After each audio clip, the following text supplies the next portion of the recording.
దేవుడు మనల్ని ఆయన పని కొరకు నియమించుకొని ఉంటే కొన్ని రుజువులు మీకు ఆయన దేవుడే బయలుపరుస్తాడు. వాటిలో మొట్టమొదటిది, నీ ఇంటి వారిలో కనీసం ఒక్కరైనా నీ మీదున్న ఏర్పాటు గుర్తించేటట్టు దేవుడు చేస్తాడు. అర్థమైందా?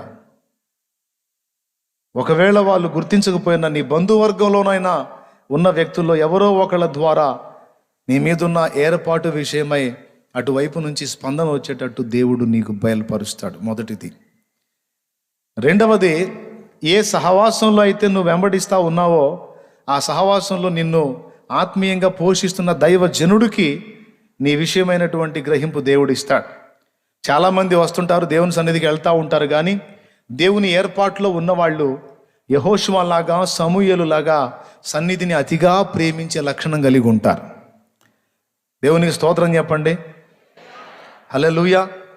దేవుని ఏర్పాటు ఎవరి మీద అయితే ఉందో వాళ్ళు దేవుని సన్నిధిలోనే ఆనందాన్ని పొందగలుగుతారు, కానీ బయట ఎక్కడ కూడా వారు ఆనందాన్ని పొందలేరు, ఇష్టపడరు. ఏర్పాటులో ఉన్న వ్యక్తులకు ఉండే లక్షణం ఇది. కొంచెం అవకాశం వచ్చినా సన్నిధికి పోదాం, సన్నిధిలో గడుపుదాం, సన్నిధిలో ఆనందిద్దాం, సన్నిధిలో పరవశిద్దాం, సన్నిధిలో ప్రార్థన చేద్దాం, పరిశుద్ధులతో సహవాసం చేద్దాం అన్నట్టు ఆయన సన్నిధి కొరకు ఆకాంక్ష కలిగి ఉంటారు. గనుక దీన్ని ఆల్రెడీ దైవజనుడు గుర్తిస్తాడు. గనుక రెండవ సాక్ష్యం దైవజనుల వైపు నుంచి దేవుడు ఇప్పిస్తాడు. ఆయనే చెప్తాడు, నాయనా నువ్వు కొంచెం సమీపంగా ఉండి ఇంకా కొంచెం జాగ్రత్తగా ఉండని చెప్తా ఉంటాడు. దాన్ని బట్టి అర్థం ఏంటంటే ఏర్పాటు మన మీద ఉంది అని అర్థం. దేవునికి స్తోత్రం కలుగును గాక. తర్వాత నువ్వు నడుచుకుంటూ వెళుతున్నప్పుడు అన్య జనులలో నుంచి కూడా నీలో దైవత్వాన్ని గుర్తుపట్టేటట్టు దేవుడు చేస్తాడు. అన్య జనులు సైతం నీలో ఉన్న దేవుణ్ణి గుర్తించగలుగుతారు. ఆ విధంగా ఆయన మహిమతో నిన్ను నింపుతాడు. నువ్వు వెళ్తా ఉంటావు, నీలో ఉన్న ఆ నీతి, ఆ ఆత్మీయత, ఆ దేవుని వెలుగును వాళ్ళు గుర్తించి, బాబు 2 మొక్కలు మా కోసం ప్రార్థన చేయవా అని వాళ్ళు అడిగేటట్టు చేస్తాడు. అలా వాళ్ళు నిన్ను అడిగినప్పుడు దాని సాక్ష్యం ఏంటంటే, చేతుల నుంచి ప్రార్థన చేసేది సహజంగా నువ్వేమనుకుంటావు, దైవజనుడు. కానీ దారిలో వెళ్తున్నప్పుడు ఎవరో వ్యక్తులు నిన్ను అడిగి, అయ్యా కొంచెం మా కోసం ప్రార్థన చేయి, లేకపోతే మా అబ్బాయికి ప్రార్థన చేయి, అన్యులు కానీ విశ్వాసులు కానీ నిన్ను పిలిచి అడిగినప్పుడు ఇదిగో మరొక రుజువు ఏంటంటే దేవుడు నిన్ను ఏర్పరచుకున్నాడు. వాళ్ళకి నిన్ను ఒక సామాన్యుడిలాగా వాళ్ళ వంటి వానిగా చూపించట్లేదు. నువ్వు ప్రత్యేకింపబడిన వ్యక్తిగా, ఆయన భక్తునిగా, ఆయన దాసునిగా వారికి నిన్ను బయలుపరిచాడు. అందుకే నిన్ను ప్రార్థన చేయమని వాళ్ళు కోరారు. నీలో వాళ్ళకి దేవుడు, దేవుని వాక్కు కనపడకపోతే నిన్ను అడగరు వాళ్ళు. నీలాంటి వాళ్ళు, నీకంటే గొప్పవాళ్ళు చాలామంది అలా కనపడతారు. కనపడి ఉండల్లా పిలిచి ప్రార్థన చేయండి అనరు వాళ్ళు. కానీ నిన్ను చూసినప్పుడు ఆటోమేటిక్గా బెండ్ అయి నిన్ను పిలిచి ప్రార్థించమన్నారు అంటే దేవుని వెలుగు నీ మీద ఉన్నట్టు. నువ్వు స్త్రీవైనా పురుషుడివైనా ఆ దేవత్వం నీలో కనపడితేనే వాళ్ళు పిలిచి ప్రార్థన చేయమ్మా, ప్రార్థన చేయయ్యా అని అడిగేది. హలో, అర్థమైందా? అదొక 3వ రోజు. ఫస్ట్ సంఘ సాక్ష్యం, 2 ఇంటి సాక్ష్యం, 3 దైవజనుని సాక్ష్యం. సంఘం కూడా గుర్తిస్తుంది, సాటి సహోదరులు కూడా గుర్తిస్తారు. మనందరం వేరు, మన ప్రార్థనా జీవితం వేరు, ఆ సహోదరుడు వేరు, ఆయన ఆత్మీయత వేరు, ఆయన ప్రత్యేకంగా ఉన్నాడని సాటి సహోదరులు కూడా గుర్తించి సంఘంలో కూడా నిన్ను ప్రత్యేకంగానే గౌరవిస్తారు, ఏర్పాటున్న వానిని. ఎందుకంటే నా కోరిక ఏంటంటే మీలో అనేకులు ఆ పిలుపు ఉన్నోళ్ళు ఉన్నారు, వారంతా ముందుకు రావాలి. పొద్దస్తమానం ఆ కొత్త వాళ్ళకే చెప్పుకుంటా కూర్చోను. మీకు కూడా ఆ భారం ఉండాలి. దేవుడు ఆల్రెడీ నిన్ను పిలిచి ఉంటే ఇదిగో ఈ కనపడుతుంటే గుర్తు చేసుకోమని చెబుతున్నాను నేను. 4వది దేవుని సాక్ష్యం. ఇది ముఖ్యమైనది. దేవుడే నీతో మాట్లాడుతూ ఉంటాడు. నువ్వు వాక్యానికి వచ్చి కూర్చోగానే మనసులో నువ్వు అనుకుంటావు, దేవా ఇదేంది నన్ను ప్రార్థన చేయమంటున్నారు, ఇదేందయ్యా నా ఇంట్లో కూడా నన్ను ప్రత్యేకంగానే గుర్తిస్తూ ఉన్నారు, అన్నయ్య కూడా ఏందో నన్ను ప్రత్యేకంగానే మాట్లాడుతూ ఉన్నాడు, ఏంది నాయన నాకంత సామర్థ్యం లేదు, నాకంత జ్ఞానం లేదు, నాకంత తెలివి లేదు, నేను పనికొచ్చేవాడిని కాదు, అంత చదువు కూడా నా దగ్గర లేదు, కొద్ది గొప్ప ఉంది, నేను ఎట్లా పనికొస్తాను నాయన అనుకొని నువ్వు కూర్చుంటావు సన్నిధిలో. అదే రోజు మాట్లాడతాడు, నువ్వు నాకు సేవ చేయాలి అని. నువ్వే చేయాలి నా కుమారి, నువ్వే చేయాలి నా కుమారుడా, నా ఏర్పాటు నీ మీద ఉందని అదే రోజు నీకు వర్తమానం అందేటట్టు చేస్తాడు. దేవుని సాక్ష్యం సంఘములో నుండి పిలవటమే కాదు, దైవజనుని నోట నుండి వాక్కు ద్వారా నిన్ను పిలవటమే కాదు, నిన్ను ఆయన దాసునిగా దాసురాలిగా ఎంచితే మరుగై ఉన్న ప్రత్యక్షతలు కొన్ని నీకు బయలుపరిచి సాక్ష్యం దృఢపరుస్తాడు ఆయన. నిన్ను తన దాసునిగా దాసురాలిగా ఎంచినట్లయితే ఆయన ఏది చేయబోయినా నీకు ముందు బయలుపరుస్తాడు. అది దేవుని అలవాటు. నువ్వే ఆశ్చర్యపోతూ ఉంటావు, నువ్వు చెబుతూ ఉంటావు ఇతరులకి, అన్నా నీ గురించి నాకు ఇలా కనపడింది, మరి దేవుడు ఇలాంటి కార్యం చేయబోతున్నాడని నాకు బయలుపరిచాడు అని నువ్వు చెబుతావు. ఆయన అంటాడు, ఏమన్నా నాలాంటోడే కూర్చొని వాక్యం వింటాడు, ఆయనకేందో కనపడిందంటే నాకు చెబుతున్నాడు అని ఆయన అనుకుంటాడు. కానీ కొద్ది రోజులకి ఆయన ఆశ్చర్యంగా నిన్ను వెతుక్కుంటూ వస్తాడు. సోదరా, నువ్వు చెప్పింది అక్షరాల అలానే జరిగింది, దేవుడు అలానే చేశాడు అన్నప్పుడు దేవుడు రూఢిపరుస్తున్నాడు అన్నమాట. నా దాసుల మాట నేను రూఢిపరచువాడను. అదొక సాక్ష్యం. నువ్వు పలికిన మాట నెరవేర్చి దేవుడు సాక్ష్యం పలుకుతాడు. ఆయన ఇచ్చే సాక్ష్యాలు తమ్ముడా, మొట్టమొదటిది ఫ్యామిలీలో నుండి నీకు సాక్ష్యం వచ్చేటట్టు చేస్తాడు. రాసుకున్నావా? 2, సంఘములో నుండి నీకు సాక్ష్యం సహోదరుల దగ్గర నుండి వచ్చేటట్టు చేస్తాడు. 3, దైవజనుని దగ్గర నుండి నీకు ఆ పిలుపు వచ్చేటట్టు చేస్తాడు, ఆ సాక్ష్యం వచ్చేటట్టు చేస్తాడు. ఆయన ఉపదేశంలో నుండి నీకు సమాచారం ఇస్తాడు. 4, 5వది ఆయనగా నీవు పలికిన మాటలు నెరవేర్చి నీ నోటికి ఆయన తోడై ఉన్నట్టు రుజువు చేస్తాడు. హల్లెలూయా. కొన్నిసార్లు అయితే ఆత్మాభిషిక్తులైనటువంటి దైవ జనాంగం ప్రకటిస్తున్నప్పుడు మెరుపులాగా వాళ్ళకి నిన్ను చూపించి నీ వైపు వారు చెయ్యెత్తి, తమ్ముడా నువ్వు ఏర్పాట్లో ఉన్నావు అనేటట్టు చేస్తాడు. అట్లా కూడా పిలుపు పొందిన వాళ్ళు ఉన్నారు. దేవుడు ఇన్ని సాక్ష్యాలు నీకు చూపిస్తూ ఉంటాడు. ఇవన్నీ నీకు టచ్ అవుతున్నప్పుడు నువ్వు గుర్తుపెట్టుకో, దేవుని ఏర్పాట్లో నువ్వు ఖచ్చితంగా ఉన్నావు. దేవుని పని చేయాలి, నువ్వు దేవుని రాజ్య నిర్మాణంలో నువ్వు దేవుని సేవకురాలివి. ఆ ఏర్పాటు నీ మీద ఉన్నట్టు గుర్తుపట్టి నువ్వు జాగ్రత్త పడు.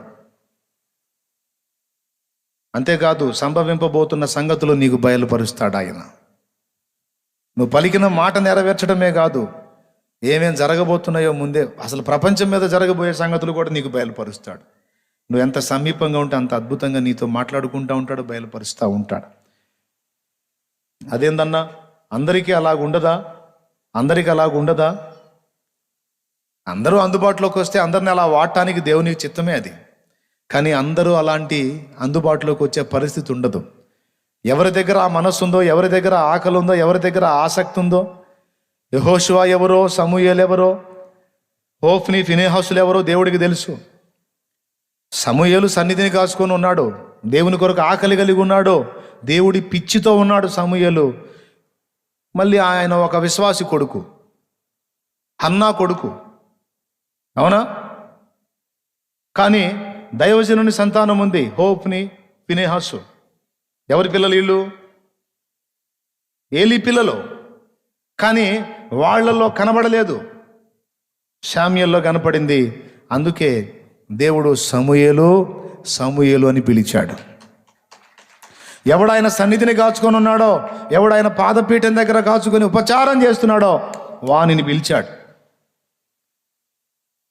ఏమండి, దున్నపోతులు తిన్నట్టు తిని ఒళ్ళు కొవ్వెక్కి పొరలాడుతున్న వాళ్ళని పిలవలా. దేవునికి స్తోత్రం కలుగును గాక.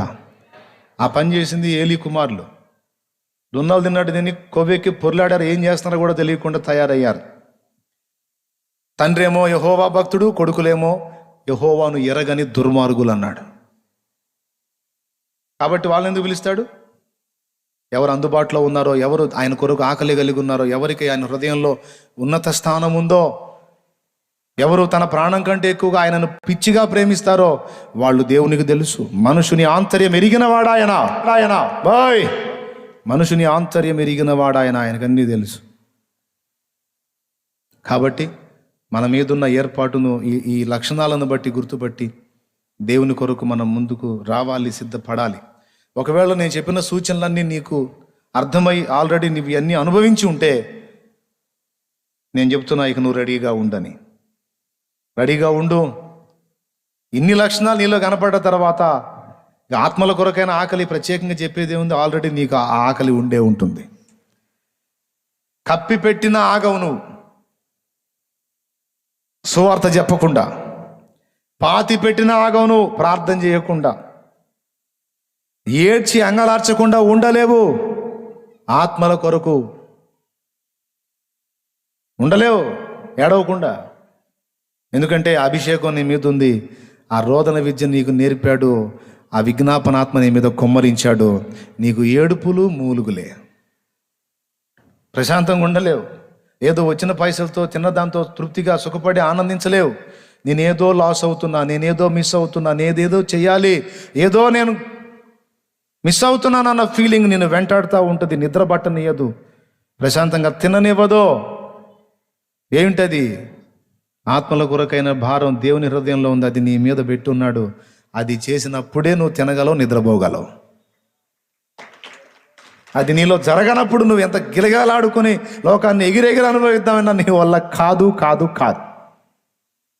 వీటన్నిటిని బట్టి దేవుని ఏర్పాటు గుర్తుపట్టి ఎవరికి వాళ్ళు రాగల దినములలో మీ ప్రాంతాలు ప్రభావితం చేయనట్టు లేట్ చేయొద్దు. ఒకవేళ దేవుడు నిన్ను స్పష్టంగా పిలుస్తుంటే ఆలస్యం చేయొద్దు. ఆయనకు విధేయత చూపడానికి ఆలస్యం అయిందంటే ఆత్మలు నష్టం అవుతుంది. ఎప్పుడో నీ సరుకు అయిపోయినప్పుడు, ఎప్పుడో ఇప్పుడు సిగ్గు వచ్చిందయ్యా, ఇప్పుడు వాడుకోయా అని వస్తే ఏదో కృపగల దేవుడు వాడితే వాడుతుండొచ్చు కాక, కానీ ఆయన అనుకున్న పనంతా నీ ద్వారా జరగదు. బాధపడతాడు. ఎందుకు నాయన ఆలస్యం చేసావు, అవి ఎప్పుడో పిలిచా కదా, ఎందుకు నిర్లక్ష్యం చేసావని బాధపడతాడు. కాబట్టి నేను చెప్పిన ఈ కొలతల్లో నీకు పిలుపు వచ్చుంటే ఇక నిర్లక్ష్యం చేయొద్దు. దేవుని కొరకు నిన్ను నువ్వు అప్పచెప్పుకో, సిద్ధపడు. ఒకవేళ స్పష్టంగా ఇన్ని రకాలుగా నీకు సాక్ష్యం ఇచ్చి పిలుస్తున్నా, మొండికేసి మొరాయించి పెడద్రపు చేష్టలు చేసి లెక్క చేయకుండా ఏముందిలేని వదిలేసి తిరిగావా, స్ట్రైట్గా చెప్తున్నా, తన్ను పడిద్ది. దేవునికి స్తోత్రం. మళ్ళీ చెప్పేదా? ఏమైద్ది? తన్ను పడిద్ది. తన్నులు తిన్నదాకొద్దు. దేవునికి మహిమ కలుగును గాక. నాకు పడింది, తిరిగా. మరి స్పష్టంగా మాట్లాడుతున్నాడు, చెప్తున్నాడు, దైవజనం ద్వారా ప్రకటింపజేశాడు. ఎన్నో రకాలుగా నాకు సూచనలు ఇచ్చాడు, ఎన్నో రకాలుగా నన్ను ఎంకరేజ్ చేశాడు. నువ్వు పని చేయాలరా అని. మనకు ఆడ కుదిరితే ప్రభా, మనకు ఆడ సాధ్యం ఆడైద్దిలే నాయన. ఇందాక పాడిన పాట అదే. ఘనులు జ్ఞానులు ఈ లోకంలో ఎందరు ఉండగను, ఘనహీనుడను వెర్రివాడను నన్ను ప్రేమించితివా. ఘనులు జ్ఞానులు ఈ లోకంలో ఎందరు ఉండగను, ఘనహీనుడను వెర్రివాడను నన్ను ప్రేమించితివా. ఏమున్నదయ్యా నీ కొరకు నాలో, ఏమున్నదయ్యా నీ కొరకు నాలో, బలము నీదేను యేసయ్య, బలహీనుడను నేనయ్య. బలము నీదేను యేసయ్య, బలహీనుడను నేనయ్య. ఎంచితివా దేవా నన్ను నమ్మకమైన వానిగా, నియమించితివా దేవా ప్రేమకు నన్ను సాక్షిగా, నీ శుభవార్త చాటగా, కార్యాలు చేయగా, నీ శుభవార్త చాటగా, నీ కార్యాలు చేయగా. ఎంచితివా దేవా నన్ను నమ్మకమైన వానిగా, నియమించితివా దేవా నీ ప్రేమకు నన్ను సాక్షిగా.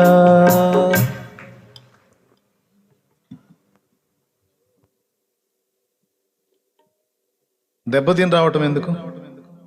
తెలివైనోడు తన్ను పడకముందే జాగ్రత్త పడతాడు. తెలివి తక్కువడే తన్నులు తిన్నదాకా తెచ్చుకునే కొడతాడండి. ప్రేమగా కొడతాడు, కోపంగా కాదు, ముద్దుకు కొడతాడు. కావాలా తన్నులు? ఎంతమందికి కావాలో చెప్పండి, నేను ప్రార్థన చేస్తాను. గట్టిగా ఒక తన్ను దన్ను ప్రభు వచ్చి పడతారు నాయన. వద్దుగా తన్నులు వద్దుగా. చెప్పిన మాట వింటే తన్నుకు తన్నకుండా బన్నులు పెడతాడు మంచిగా. బన్నులు కావాలా, తన్నులు కావాలా? మంచిగా బన్ రోటీ పెడతాడు భయ్యా. చెప్పిన మాట వినాలి, లోబడాలా, ధైర్యం చేయాలా, విశ్వాసం ఉంచాలా, అడుగు ముందుకేయాలి. ఏం భయమో భయం. ఇప్పుడు చేసే ఉపాధి వదిలిపెట్టి నీ సేవ అంటే ఎట్లా నాయన? కుటుంబాన్ని పోషించుకోవటం ఎట్లా? అప్పులు తీరే మార్గం ఎట్లా? ఏంటి ప్రభు అంటే, భూమి మీద పట్టెడు అన్నం పెడతానని నమ్మలేని వాడివి నిత్యత్వం ఇస్తానంటే ఏమి నమ్ముతావరా నువ్వు, నీ విశ్వాసం, నీ తలకాయ? అప్పుడు వద్దులే ప్రభు, నమ్ముతున్నాలే నాయన అని. వ్యాపారం బాగా అభివృద్ధి చెందుతుందని దాన్ని చూసి ఆశపడ్డాను, ఇచ్చి వదిలేటట్టు చేశాడు. వ్యాపారంలో లాభం గోబలోకి వచ్చేటట్టు చేశాడు. అయిపోయింది. కాబట్టి అన్యజనులలో నుండి నువ్వు దేవుని వైపుకు రావాలంటే నీ మీద నిత్య జీవ గ్రంథంలో నీ పేరు ఉంటే, నీ మీద ఏర్పాటు ఉంటే, అందరిలాగా నువ్వు కాదు, నువ్వు లోబడతావని ఆయన నిన్ను గుర్తిస్తే ప్రత్యేకంగా నిన్ను దర్శిస్తాడు. దర్శించి నిన్ను తీసుకొచ్చి సంఘంలో చేరుస్తాడు. సంఘంలో చేర్చిన తర్వాత పరిపక్వత చూసి నువ్వు ఆయన పనికి పనికొస్తావు. ఆ ఏర్పాటు కూడా నీ మీద ఉంటే నేను చెప్పిన పందాల్లో నిన్ను ఒక్కొక్క మెట్టు ఎక్కించుకుంటూ ఆయన సేవ కొరకు నిలబెట్టుకుంటాడు. ఏ పని కొరకు నిన్ను పిలిచాడో అందులో దేవుడు నిన్ను వాడుకోవాలి. అలా వాడబడితేనే నీ జన్మ సార్థకం అయింది.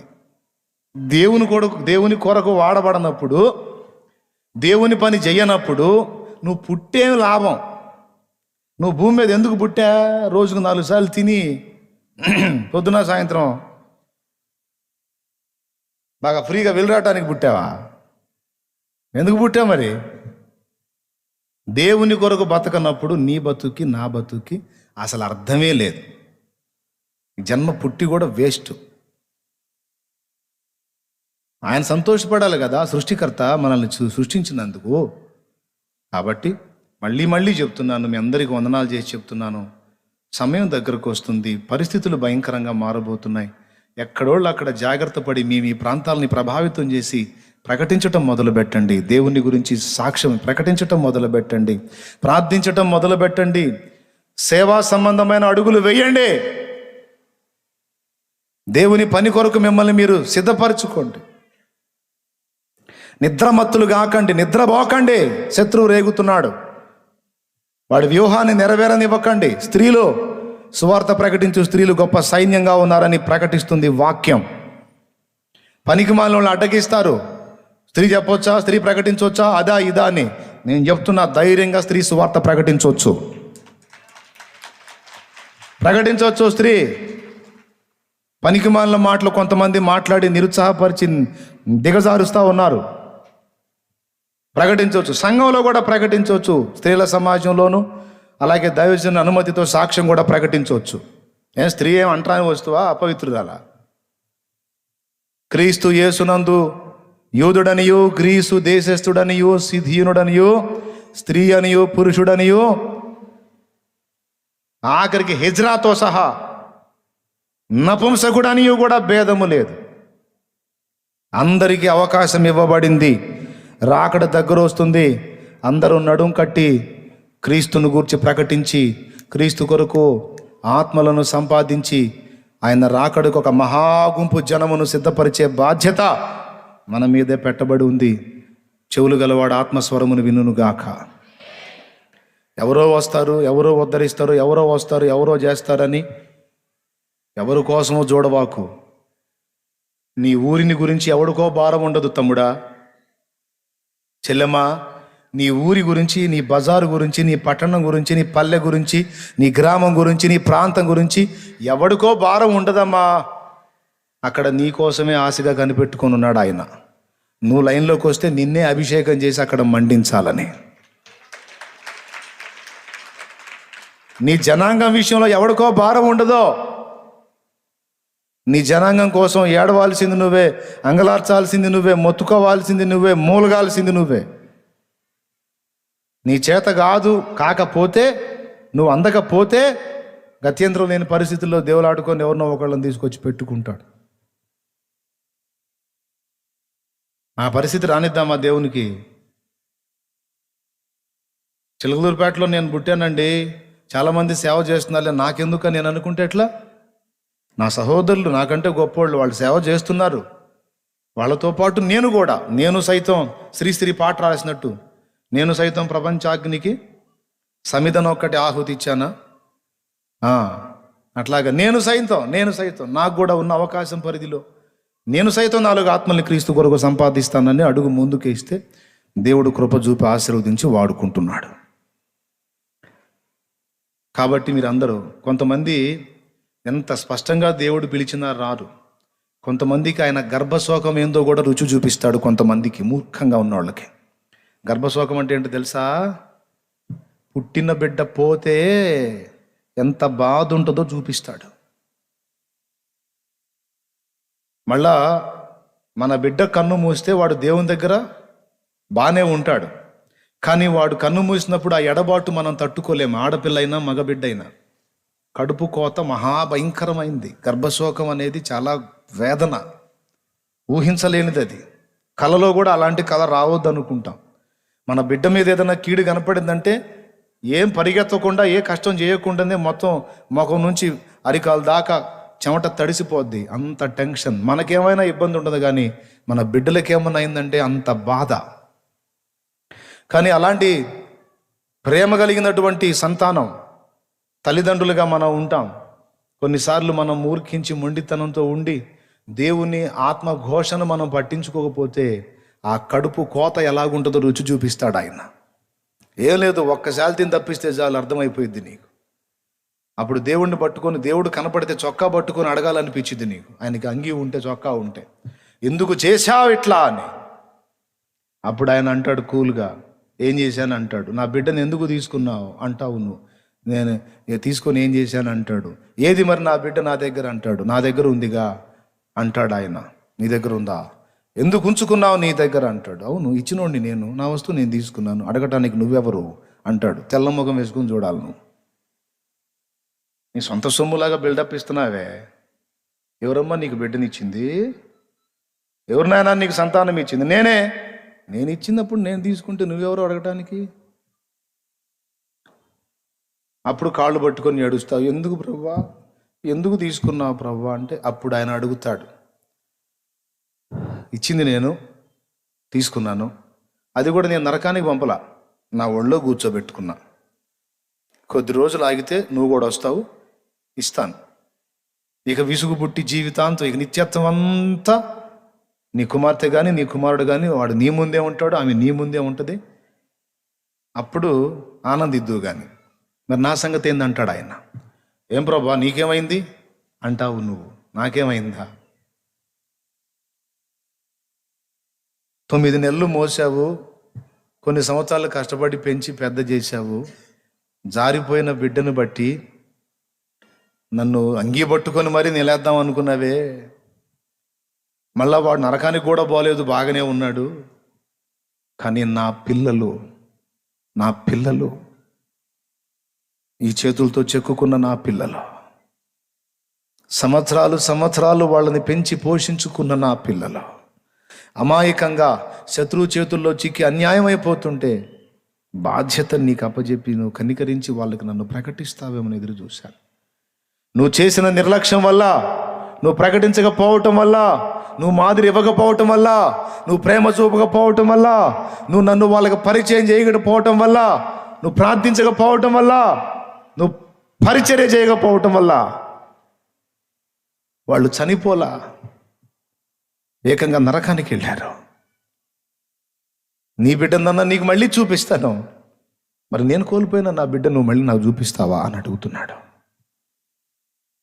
నరకంలోకి వెళ్ళిపోయిన నా కుమారులను, నా కుమార్తెలను నీవు మళ్ళీ నాకు చూపిస్తావా? చూపించు. నువ్వు అడిగావుగా, ఏది నా బిడ్డ, ఏది నా కూతురు, ఏది నా కొడుకు అన్నావుగా, ఇడిగో చూపిస్తున్నా. మరి నేను కోల్పోయిన వాళ్ళని ఏమో, వాళ్ళు ఎవరో నాకేం తెలుసు. ఎవరో కాదు, నీ ఇంటి పక్కనే ఉన్నారు, నీ వెనకనే ఉన్నారు, నీ బజార్లోనే ఉన్నారు, నీ గ్రామంలోనే ఉన్నారు, నీ వీధిలోనే ఉన్నారు, నీ వాడలోనే ఉన్నారు. నా పిల్లలు ఏరి? నీకు అర్థం కాలేదు కదూ నా కడుపు కోత, నీకు అర్థం కాలేదు కదూ నా గుండె బాధ. నువ్వు ప్రకటిస్తావేమో, నువ్వు ముందుకు వస్తావేమో, నీ బాధ్యత తీసుకుంటావేమో, నా పని చేస్తావేమో, అవకాశాలు వినియోగించుకొని వాళ్ళని రక్షిస్తావేమో అని ఎంత ఎదురు చూస్తే నిర్లక్ష్యం చేసి నువ్వు ఇంత మూర్ఖంగా ఉంటావా? అందుకే నీకు అది చూపించా. ఇప్పుడు అర్థమైందిగా కడుపు కోత. ఇక రా లైన్లోకి అంటాడు ఆయన. మోసం చేయొద్దు మనం దేవుణ్ణి. చేద్దాం ఆయన పని. నేను నమ్మిన వారిలో కొందరు మోసం చేశారు, వెళతామని చెప్పి వెనుకకు తిరిగారు. నేను నమ్మిన వారిలో కొందరు మోసం చేశారు, వెళతామని చెప్పి వెనుకకు తిరిగారు. ఎవరైనా మీలో ఒకరైనా, ఎవరైనా మీలో ఒకరైనా వెళతారా, నా ప్రేమను చెబుతారా? వెళతారా, నా ప్రేమను చెబుతారా? నా పేరే తెలియని ప్రజలు ఎందరో ఉన్నారు, నా ప్రేమను వారికి ప్రకటింపన్ కొందరే ఉన్నారు. ఎవరైనా ఒకరైనా, ఎవరైనా మీలో ఒకరైనా వెళతారా, నా ప్రేమను చెబుతారా? వెళతారా, నా ప్రేమను చెబుతారా? నా పేరే తెలియని ప్రజలు ఎందరో ఉన్నారు, నా ప్రేమను వారికి ప్రకటింపన్ కొందరే ఉన్నారు. Praise the lord. హల్లెలూయా.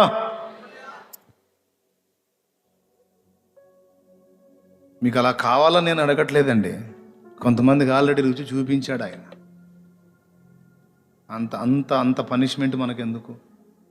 అలాగా ఆయన భారాన్ని మనకు రుచి చూపించాలా? వద్దు. పగోడికి కూడా వద్దు ఆ పరిస్థితి. అందుకే ముందుగానే మెళకువగలిగి జాగ్రత్తలు తీసుకోండి.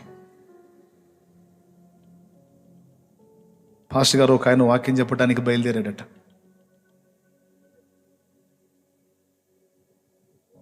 ఇంటికాడ ప్రార్థన చేసుకుని బయలుదేరాడు. పెద్ద సభ, ఇలాగే చాలా మంది ప్రజలు ఉన్నారు.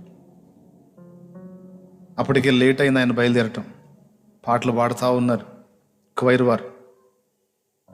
వెళ్ళే దారిలో ఓ హోటల్ సమీపంలోకి వస్తే అతనిలో పరిశుద్ధాత్మ దేవుడు ఒక ప్రేరణ పుట్టిస్తున్నాడు. నువ్వు హోటల్కి వెళ్ళి కాఫీ తాగు అని. హోటల్కి వెళ్ళి కాఫీ తాగు అని దేవుడు మాట్లాడుతుంటే ఇంటికాడ అన్ని రెడీ అయ్యి వచ్చాను, ఇప్పటికే లేట్ అయిపోయింది, ఇప్పుడు కాఫీ ఎందుకు ప్రభువా? ఏంది నాకు ఇలాంటి కోరిక పుడుతుంది, ఇలాంటి ఆలోచన పుడుతుంది ఏందని ఆయన అనుకున్నాడు. మళ్ళా కళ్ళు మూసుకున్నాడు. మళ్ళా బలంగా వచ్చింది అదే ప్రేరణ. ఇది దేవుడు నాకు ప్రేరణ ఇస్తున్నాడా లేకపోతే నేను అనుకుంటున్నానా అని ఆలోచన చేసి, సరే ఏమైందిలే కాఫీ తాగుదాం, ఏం పోయింది అని అబ్బాయి ఆ హోటల్ దగ్గర ఆపాయి ఆ కార్ అన్నాడు. ఆపాడు డ్రైవర్. కార్ ఆపాడు. అతను దిగి లోపలికి వెళ్ళాడు. పరిచయం ఉన్న దైవజనుడు అందరికీ. ఆయన చూడగానే ఆ హోటల్ యజమాని లేచి నిలిచాడు. వందనాలండి అయ్యగారు అన్నాడు. ఆ వందనాలు బాబు, కూర్చొనైనా. అయ్యగారు ఏం కావాలండి? కాఫీ తాగుదామని వచ్చా బాబు. బాయ్ అయ్యగారి కాఫీ ఇవ్వరా అన్నాడు. ఒక యవనస్తుడు మెట్ల మీద నుండి పైకి వెళ్ళబోతున్నాడు. అతన్ని పిలిచాడు. అయ్యగారు వచ్చాడు, కాఫీ ఇవ్వాలి. తీసుకొచ్చి కాఫీ సిద్ధపరిచి అతని చేతికి ఇస్తున్నాడు. దైవజనుడు ఆ కాఫీ కప్ అందుకుంటా ఉన్నప్పుడు దేవుడు మళ్ళా దైవజనుడితో మాట్లాడుతున్నాడు. నీ చేతికి కాఫీ కప్ అందిస్తున్నా, ఇదిగో ఇతనికి నన్ను గురించి చెప్పు అన్నాడు. అతనికి నన్ను గురించి చెప్పు నువ్వు అన్నాడు. చెప్పంటే ఈ ఆలోచన మళ్ళీ ఆ ప్రేరణ కలుగుతుంది. అతడి కళ్ళకెళ్ళి చూశాడు. ఆ కళ్ళు ఎర్రగా ఉన్నాయి. అతని ముఖం కొంచెం వికారంగా ఉంది. అతనేదో వేదంలో ఉన్నట్టున్నాడు. ఇప్పుడు యేసయ్య గురించి ఇతనికి చెప్పాలంటే నేను మొత్తం అన్ని సంగతులు చెప్పాలి. ఆల్రెడీ లేట్ అయి ఉంది.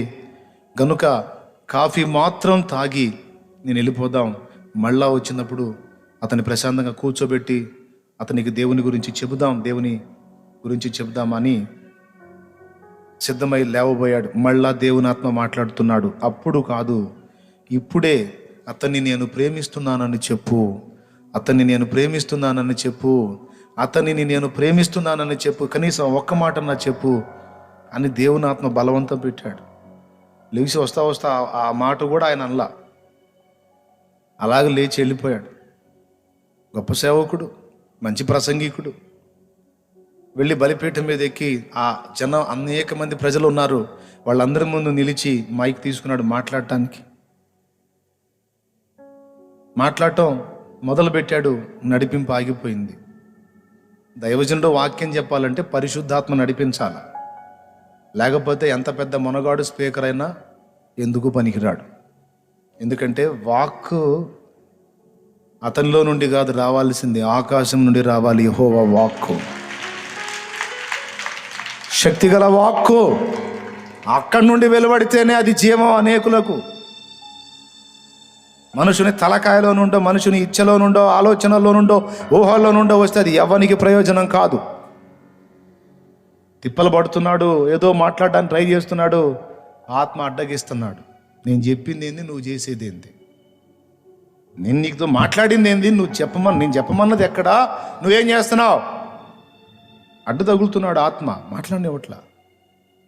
ఒక 5 నిమిషాలు ట్రై చేశాడు, గందరగోళంగా ఉంది, అతని గలిబిలిగా ఉంది. మౌనం అయ్యాడు. విషయం అర్థమైంది. దేవుని ఆత్మ నన్ను వాడుకోవడానికి ఇష్టపడట్లేదని సిగ్గుపడ్డాడు. అక్కడ ఉన్నటువంటి ఆ అధ్యక్షునికి, సభాధ్యక్షుడు ఎవరైతే ఉన్నాడో అతనికి మైక్ ఇచ్చాడు.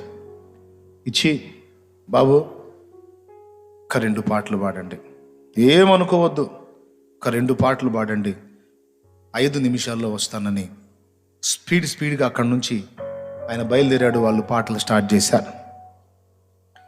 స్పీడ్గా వాహనం తీసుకొని వెళ్ళిపోయాడు. ఆ హోటల్ దగ్గరికి వెళ్ళాడు. పెద్ద గుంపు, జన సమూహం అక్కడ గుంపు కూడి ఉంది, కోలాహలంగా ఉంది. దైవజనుడు మళ్ళా కనపడ్డాడు హోటల్ యజమానుడికి. ఏంది ఈ గుంపు జనం అంటే, అయ్యగారు ఘోరం జరిగిపోయింది అయ్యగారు అన్నాడు. ఏం జరిగిందంటే, ఇందాక మీ కాఫీ కప్పిచ్చాడే, మరి అతనికి ఏ బాధలు ఉన్నాయో, ఏ సమస్యలు ఉన్నాయో తెలియదు. మరి వాస్తవంగా అతడు డ్యూటీ దిగి మరి పైకి వెళ్ళాడు. అతను డ్యూటీ దిగబోయేటప్పుడు మీకు ఇచ్చిన కప్పే చివరి కప్పు అయ్యగారు, పైకి వెళ్ళి అతడు ఆత్మహత్య చేసుకుని చనిపోయాడండి. అదిగో ఆ శవాన్ని దించి కింద తీసుకొచ్చాము, చచ్చిపోయాడు అయ్యగారు. వాడు చాలా మంచి కుర్రోడు అండి, వాడికి మరి ఏ సమస్య వచ్చిందో ఏమో, ప్రాణం తీసుకున్నాడండి. ఆ మాట వినగానే దైవజనుడు స్థాణువై నిలిచిపోయాడు. ఆ రోడ్డు మీదనే మోకాళ్ళ మీద కూలబడిపోయాడు. తల ఉంచి నేలకు పెద్దగా ఏడవటం మొదలుపెట్టాడు. ఏమనో తెలుసా, దేవా, ఈ అమాయకుడి చావుకి ఎవరో కారణం కాదు, నేనే కారణమయ్యా, నేనే కారణం. అంటే వానికి ఏదో గాయమైపోయింది. వాడు అనుకుంటున్నాడు, నన్ను ఈ లోకంలో ఎవరు ప్రేమించరు, నన్ను ఎవరు అర్థం చేసుకోరు, నన్ను ఎవరు పలకరించరు, నా గురించి ఎవరికి పట్టదు, నా గురించి ఎవరికి పట్టింపు లేదు. ఈ ప్రేమ లేని మనుషుల మధ్య, ప్రేమ లేని లోకంలో నేను బతకటం అవసరమా? ఎందుకోసం బతకాలని వాడు ఆలోచించుకున్నాడు. సాతాను వాడి ఆలోచనలకు బలాన్ని చేకూర్చాడు. అతను అలాంటి ఆలోచనలో ఉన్నాడని దేవుడు ముందటనే ఎరిగి ఉన్నందున నువ్వు కాఫీ తాగని ప్రేరణ పుట్టించి ఆ కప్పు అతడే అందించేటట్టు దేవుడు జోక్యం చేసుకొని మనిషినల్లా ముందుకు రప్పిస్తే, ప్రశాంతంగా వచ్చి తర్వాత చెప్తానని ఇతడు ఆ ప్రయత్నాన్ని మానుకొని వెళ్ళి ప్రకటించబోనుకుంటే, దేవుని ఆత్మ అతనితో మాట్లాడుతున్నాడు. కూర్చొని ఏడుస్తున్న దైవజనుడితో మాట్లాడుతున్నాడు. నా దాసుడా, చూసావా, నీ నిర్లక్ష్యం ఒక నిండు ప్రాణం బలైంది. వానికి నేనేం చెప్పమన్నాను, నేను అతన్ని ప్రేమిస్తున్నానని ఒక్క మాట చెప్పమన్నా. నువ్వు వెళతా వాని వైపు తిరిగి ఒక్క మాట అన్నా వాడు బతికేవాడు, నీ వెంటబడి నీతో వచ్చేవాడు. ఎందుకో తెలుసా, నన్ను ఎవరు ప్రేమించట్లేదు అన్న ఆలోచనతోనే వాడు చావాలనుకుంటున్నాడు. ఒక్క మాట చెప్పమని నిన్ను చెప్పాను. ఒకవేళ దైవజనుడు ఊహించండి, అతడు కప్పు ఇవ్వటానికి వచ్చాడు. అతని కళ్ళు ఎర్రగా ఉన్నాయి. బహుశా అతను ఏడ్చుకుంటూ ఉన్నాడు. ఈ దైవజనుడు కప్పు తీసుకుంటే అతని ముఖంలో చూసినప్పుడు దేవుడు చెప్పమన్నమాట, నాయనా, ఏదో వేదంలో ఉన్నట్టున్నావు. ఈ లోకంలో ఎవ్వరూ నిన్ను ప్రేమించకపోయినా యేసయ్య నిన్ను ప్రేమిస్తున్నాడయ్యా, ఆయన వైపు చూడని ఒక్క మాట చెబితే అతను ఏం చేశాడో ఊహించండి. ఆ ఆలోచన అతన్ని పట్టిన ఆ దయ్యం వదిలిపోయేది. ఆ ఆలోచన అతను విరమించుకునేవాడు. యేసు అనే ఆ వ్యక్తిని పరిచయం చేసినట్టయితే వాడు బతికిపోయేవాడు. అప్పుడు అక్కడ పడి ఏడ్చి ఏడ్చి ఏడ్చి తర్వాత సభలోకి వెళ్ళి ఎలుగెత్తి ఒకటే జరిగిన విషయం అంతా సాక్ష్యం చెప్పి పెద్దగా సభలో బోరున ఏడ్చాడట. ఇంతకు మించి ఇక నేను ఏ ప్రసంగం చేయలేను, మీకు 2 చేతులెత్తి నమస్కరిస్తున్నాను. ఆత్మలను రక్షించండి. ఏ అవకాశాన్ని జార విడుచుకోవద్దు. సాతాను చాలామందిని చెరబట్టుకొని లాక్కొని పోతున్నాడు. ఎన్నో జీవితాలు నాశనం చేస్తున్నాడు. దయచేసి ఆత్మలను రక్షించండి. ఇది పాస్టర్ల బాధ్యత కాదు, మనందరి బాధ్యత అని కన్నీళ్లతోనే ఆయన మాట్లాడినప్పుడు ఆ సభంతా కూడా ఏడ్చి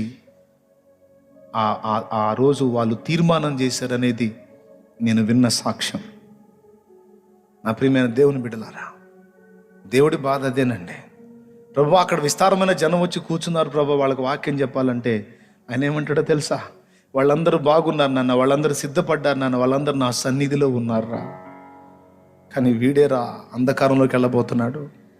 ఒక్కడు అని అనుకోవద్దయ్యా, ఆ ఒక్కడే చావబోతున్నాడు రా.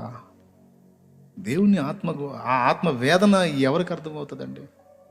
ఎంతమంది ఆలోచిస్తారు? ఈరోజు ఇంతమంది ఇక్కడ కూర్చున్నారు. కూర్చున్న వాళ్ళలో నీ పక్కన కూర్చున్న మనిషి ఏ వేదంతో వచ్చాడో నీకు తెలుసా? ఎంత బాధలో ఉన్నాడో నీకు తెలుసా? ఎంత బాధలో ఉందో నీకు తెలుసా? ఒకవేళ ఇంటికాడ ఆలోచించుకునే వచ్చిందేమో ఈ ఒక్కరోజు నేను సన్నిధికి వెళ్ళి ఇక చావాలని. ఎవరు ఎలా ఉన్నారో నీకు తెలియదు కదా. నీ ఇరుగు పొరుగులు ఏమనుకున్నారో నీకు తెలియదు కదా. ఘోరం జరిగినాక అయ్యో ఎంత పని చేసుకుంది, ఎంత పని చేసుకున్నాడు అని లబలబలాడుతాం. అప్పుడు బాధపడతాం.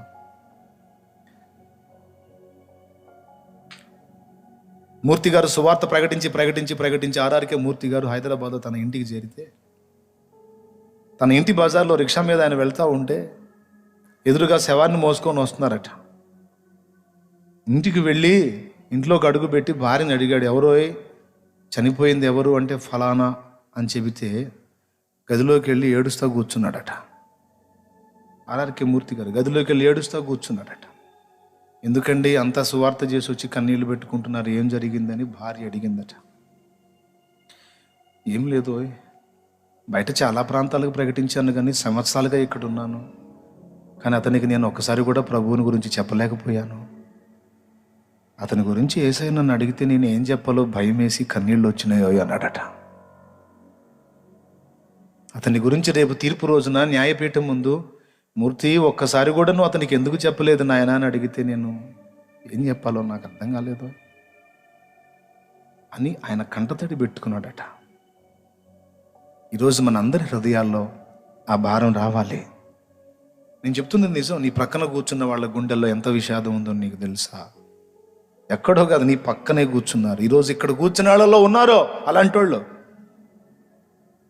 ఈ లైవ్లో ఉన్న వాళ్ళలో ఉండొచ్చు అలాంటి వాళ్ళు,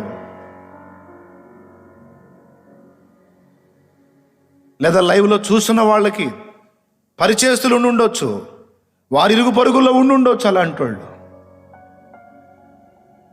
సిగ్గులు, బిడియాలు, డిగ్నిటీలు పక్కన పెట్టాలి. నోరు తెరచి మాట్లాడట మొదలు పెట్టాలి. దేవుడు నిన్ను ప్రేమిస్తున్నాడు అని ప్రకటించటం మొదలు పెట్టాలి. చెప్పండి మీరందరూ ఒకరికిలో ఒకరు తిరిగి, సహోదరుడా చెప్పండి, సహోదరి దేవుడు నిన్ను ప్రేమిస్తున్నాడమ్మా చెప్పు. ఒకరికిలో ఒకరు తిరిగి చెప్పండి, దేవుడు నిన్ను ప్రేమిస్తున్నాడు. గట్టిగా చెప్పు. నువ్వు కూడా, సహోదరుడా దేవుడు నిన్ను ప్రేమిస్తున్నాడు. చెప్పండి ఒకరికొకరు, దేవుడు నిన్ను ప్రేమిస్తున్నాడు. దేవుడు నిన్ను ప్రేమిస్తున్నాడు. నువ్వు చావాల్సిన అవసరం లేదు, వేదన పడాల్సిన అవసరం లేదు, కృంగిపోవాల్సిన అవసరం లేదు. యేసయ్యకు నువ్వు అంటే ఎంతో ఇష్టం, ఎంతో ఇష్టం. ఎంత ఇష్టం అంటే చచ్చిపోయి అంత ఇష్టం.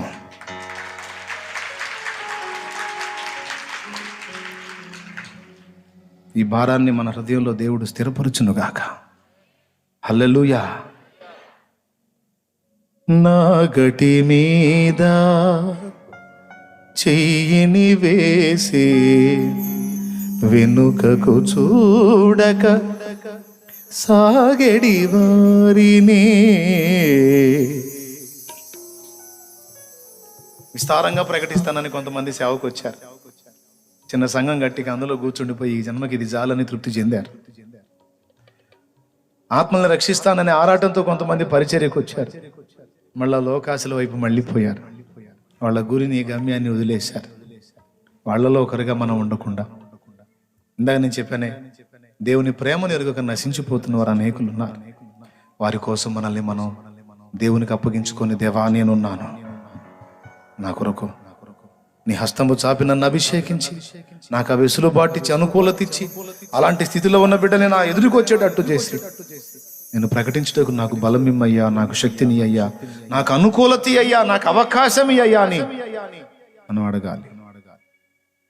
నీకు అప్పులు ఉన్నాయా, నీకు బాధలు ఉన్నాయా, నీకు రోగం ఉందా, నీకు సమస్యలు ఉన్నాయా, నీకు ఇతరత్ర వేదనలు ఉన్నాయా, అవి ఏవైనా ఎన్నైనా, నీ బాధ్యతలు ఉన్నాయా, వాటి విషయంలో కూడా ఒక మాట చెప్పనివ్వండి.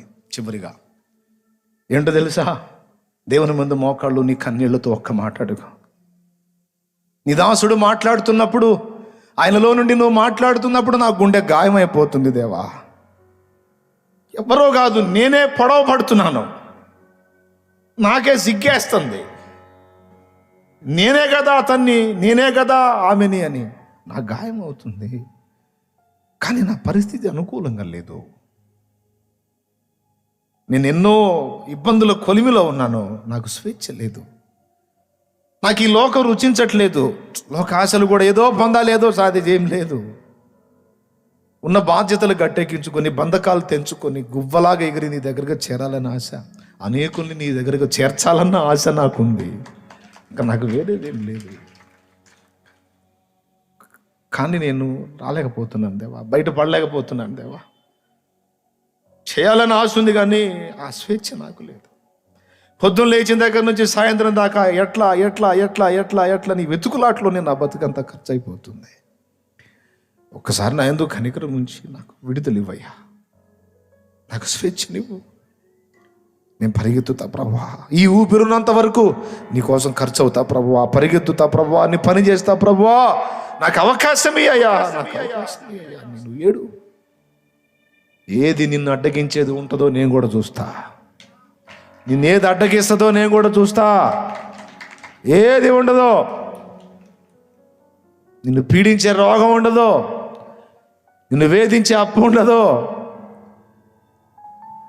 నా బాధ్యత కూడా వదిలిపోద్ది. ఆయనే తీరుస్తాడు. కానీ ఇలాగు నువ్వు దేవుని ముందు రోధించవలసి ఉన్నది. అంతేకాదు, నీకున్న ఆ కొద్ది సమయంలో, ఆ కొంచెం అనుకూలతలో దేవుడు అందించే ప్రతి అవకాశాన్ని వినియోగించి ఆత్మల రక్షణ కొరకు కష్టపడాల్సింది ఉంది. నువ్వు ముందుగానే ఉన్నంత అవకాశంలో ముందు వర్క్ చేస్తూ అదనంగా చేయటం కోసం ఆయన పాదాలు బట్టి ఏడు. నిన్ను వాడుకోపోతే అప్పుడు అడుగు నా దేవుడు, నీకు స్వేచ్ఛనివ్వకపోతే అప్పుడు అడుగు నా దేవుడు, బంధకాల్లోంచి విడుదల ఇవ్వకపోతే అప్పుడు అడుగు నా దేవుడు, రోగాలను స్వస్థపరచకపోతే అప్పుడు అడుగు నా దేవుడు. ఆయన కోసం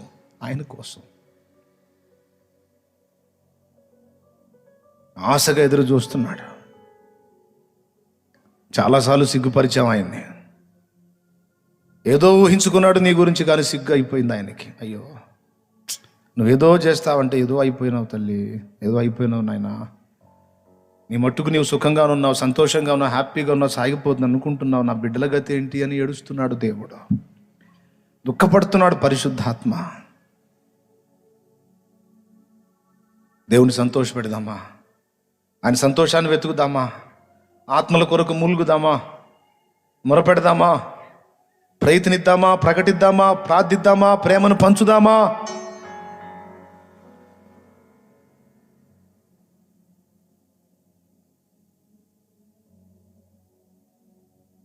తెల్లబారిన పొలమును జూచి తెల్లవారక ముందే లేచి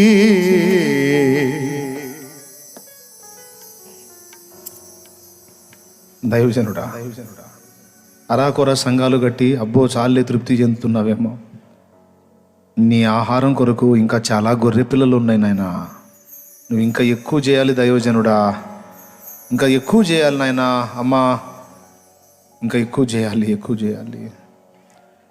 తెల్లబారిన పొలమును చూచి తెల్లవారక ముందే లేచి, తెల్లబారిన పొలమును చూచి తెల్లవారక ముందే లేచి, ఉల్లము దేవుని ఆత్మతో నిండగా, ఉల్లము దేవుని ఆత్మతో నిండగా, ఉల్లాసముతో కూర్చెడి వారిని, ఉల్లాసముతో కూర్చెడి వారిని, పంపుము దేవా పనివారలను పంటను కోయుటకు, నేడు పంటను కోయుటకు, పంపుము దేవా పనివారలను పంటను కోయుటకు, నేడు పంటను కోయుటకు. పరమండలము సంతసముందగా, ధరణిలో ఆత్మల సంపద పండగ. పరమండలము సంతసముందగా, ధరణిలో ఆత్మల సంపద పండగ. చిరజీవమును కొసగడి యేసుని, చిరజీవమును యేసుని రక్షణ వార్తను చాటెడు వారిని, రక్షణ వార్తను చాటెటి వారిని, పంపుము దేవా పనివారలను పంటను కోయుటకు, నేడు పంటను కోయుటకు. కొంతమంది శ్రమ పడుచుండగా, చింతయలేని క్రైస్తవులందరి, కొంతమంది శ్రమ పడుచుండగా, చింతయలేని క్రైస్తవులందరి, పంపుము దేవా పనివారలను పంటను కోయుటకు, నేడు పంటను కోయుటకు.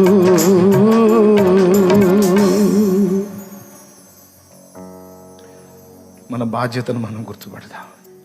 ఎలుగెత్తి ఏడ్చి మొర్రపెట్టి దేవా నన్ను క్షమించమని అడుగుదాం. ఆత్మ పరితాపముతో ఆత్మల కొరకు అంగలారుద్దాం, మూలుగుదాం, మొర్ర పెడతాం, మోకాళ్ళుని ఏడుద్దాం, దేవుని పాదాలు పట్టుకుందాం. రండి. నన్ను మన్నించుమయ్యా, సైతాను నా దృష్టి మళ్లించాడయ్యా, వ్యర్థమైన వాటి తట్టు నా తలంపులు తిప్పేశాడయ్యా, నా బాధ్యత గుర్తించకుండా చేశాడయ్యా వాడు. నీ ఆశలు నిరాశలు చేశాను దేవా, నిన్ను నిరుత్సాహపరిచానయ్యా, నాకు విడుదల ఇవ్వయ్యా, నేను నీ కొరకు పరిగెత్తుతా, నాకు విడుదల ఇవ్వయ్యా.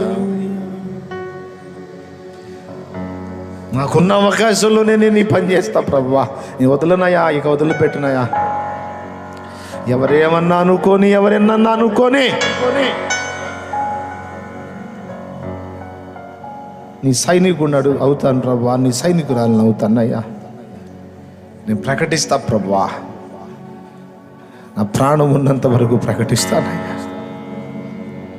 నా ఊపిరి తుది శ్వాస విడిచేంత వరకు నిన్ను సంతోష పెడతానయ్యా, నీ సంతోషాన్నే వెతుకుతానయ్యా.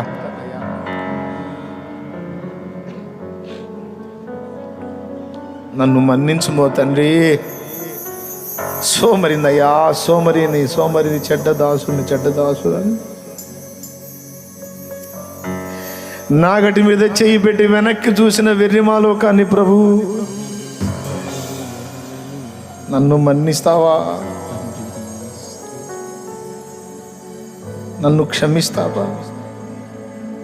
కోపపడకయ్యా, గాయపడకయ్యా, నాకు స్వేచ్ఛనివ్వయ్యా. నాకు అవకాశం ఇయ్యా, నా ముందుకు రప్పించయ్యా. వెతుకుతా ప్రభువా. సైతాను దౌర్భాగ్యుడు, దుర్మార్గుడు. వాడు ఎంతోమందిని మోసగించి వంచన చేసి కూర్చోబెట్టాడు నాశనంలో. వాడి మోసంలో నుండి, వాడి వంచనలో నుండి బయటికి తెస్తా ప్రభువా. ఆత్మల్ని గెలుస్తా ప్రభువా. ఆత్మల్ని నీ కొరకు గెలుచుకుంటా. నన్ను శక్తితో నింపయ్యా, నన్ను బలపరచయ్యా. నీ శక్తి కావాలి ప్రభు. ఒట్టి మాటలు కాదయ్యా, నీ శక్తి కావాలి, నీ బలము కావాలి, నీ ప్రభావం కావాలి. నాకు సహాయము చేయి, నాకు సహాయము చేయి. నన్ను వాడుకో, లేదా నా ప్రాణం తీసుకో ప్రభువా. రెండు మాటలు అడుగు దేవుణ్ణి. నన్ను వాడుకుంటావా, నా ప్రాణం తీసుకుంటావా?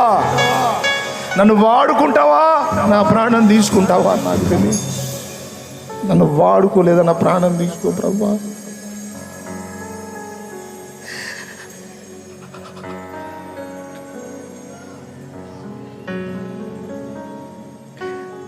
నేను అనేక మందిని రక్షించాలయ్యా. నువ్వు సంతోషపడాలి నన్ను చేసినందుకు. నువ్వు సంతోషపడాలి నా కోసం ప్రాణం పెట్టినందుకు. నీకు ఏడుపు మిగిలించకూడదు నేను, దుఃఖం మిగిలించకూడదు నీకు. నేను నాకెన్నో ఇచ్చావు, నాకెన్నో చేశావు. నన్ను అవమానించిన వారి ఎదుట నా తలనెత్తావు. నా సిగ్గును ఆనంద నాట్యంగా మార్చావు.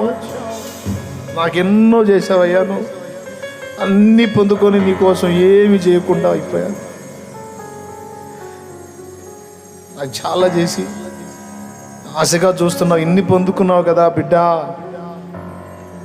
మరి నా సంగతి ఏమిటని చూస్తున్నావు. నేనేం చేయలేకపోయాను. నన్ను మన్నించయ్యా. ఈరోజు నేను సిద్ధపడుతున్నాను, నీకోసం బతుకుతా ప్రభా. అలాగైతేనే నన్ను బతుకునివయ్యా. నాకు జీవితం అయ్యా. ఎప్పటికప్పుడు నన్ను ఇదే జ్ఞాపకంలోకి తీసుకొనిరా. నన్ను వాడుకో. నీ దాసుడు చెప్పింది నిజం. ఎన్నోసార్లు ఎంతోమంది నన్ను ప్రార్థించమని అడిగారు. నేను తగనులే అనుకున్నాను. ఎన్నోసార్లు నా వారు నాలో అది గుర్తించి చెప్పారు. నేను పనికిరానులే అనుకున్నాను. ఎన్నోసార్లు జరగబోయాయి నాకు ముందే చూపించి, నువ్వు దాసుడు, నా దాసురాలివన్నావు. నేను కొరగానులే అనుకున్నాను.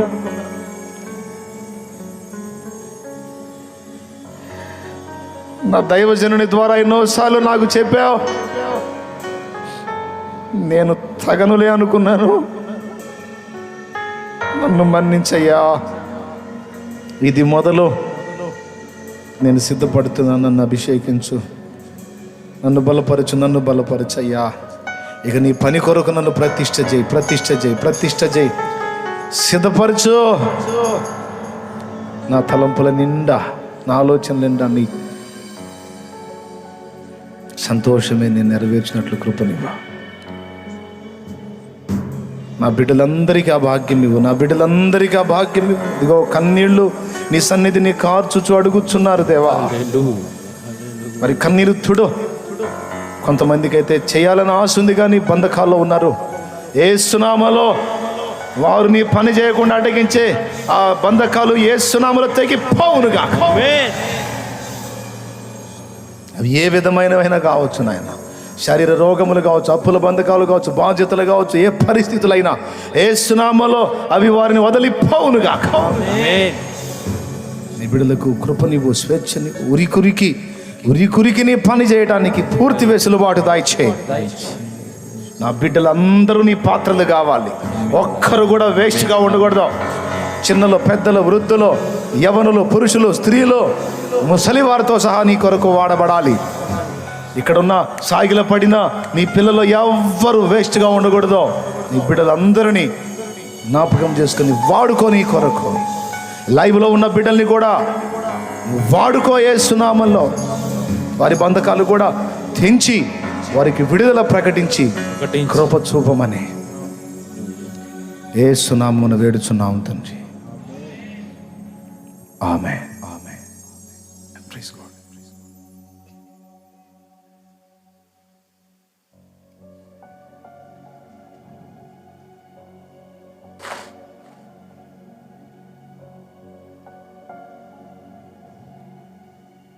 పిల్లరా, ఏదో ఆదివారం వచ్చాం, కూటంలో కాసేపు వాక్యం విన్నాం అనుకోవద్దు. అలా చెప్పలేదు నేను. ఒక ప్రసంగం చేసినట్టు లేకపోతే ఏదో ఒక మెసేజ్ చెప్పినట్టు చెప్పలేదు, కానీ కుటుంబానికి మర్చిపోయిన కర్తవ్యాన్ని బోధించాను. విని మీరు కూడా తీర్మానించారు కనుక నేను నమ్ముతున్నాను మీరందరూ దేవుని కొరకు వాడబడతారని. మీ దృష్టిని మళ్లించజూసే సైతానును అడ్డగించండి. గొప్ప పని నీ దగ్గర నీ ద్వారా జరగకుండా చిన్న చిన్న ప్రలోభాలకు గురి చేసి నిన్ను దారి మళ్లింపజూస్తాడు వాడు. బలవంతులను పడగొట్టడానికి బలహీనులను వాడుకొని ఎరవేస్తాడు వాడు. బలవంతుల్ని దెబ్బతీయటానికి బలహీనమైన వ్యక్తుల్ని వాడుకుంటాడు, బలహీన పాత్రలను వాడుకుంటాడు వాడు. జాగ్రత్త. నిన్ను రకరకాలుగా దారి మళ్లించడానికి, నీలో కోపం రెచ్చగొట్టడానికి, బలహీనత రెచ్చగొట్టడానికి, దేవుని పని చేయకుండా అడ్డగించడానికి, నీ దృష్టి మళ్లించడానికి, ప్రలోభాలకు గురి చేయడానికి బలహీన పాత్రలను వాడుకుంటాడు సైతాన్. జాగ్రత్త. నిన్ను నువ్వు తమ్మాయించుకొని నిగ్రహించుకొని ఈరోజు నువ్వు తెలుసుకున్న కర్తవ్యాన్ని గుర్తుపట్టి దేవుని పని చేయడానికి ముందుకు సాగిపో.